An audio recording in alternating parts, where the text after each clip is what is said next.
Para mí lo que de verdad importa es transmitir unos valores y que seamos un equipo.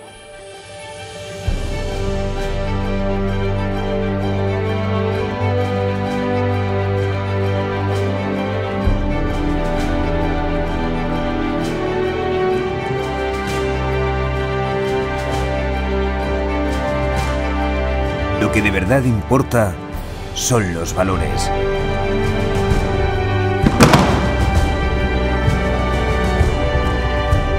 Compañerismo. Esfuerzo.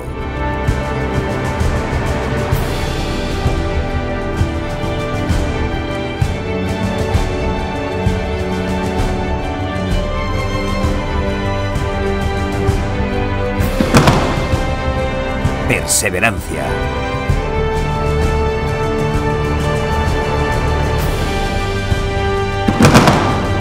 Igualdad. Trabajo en equipo.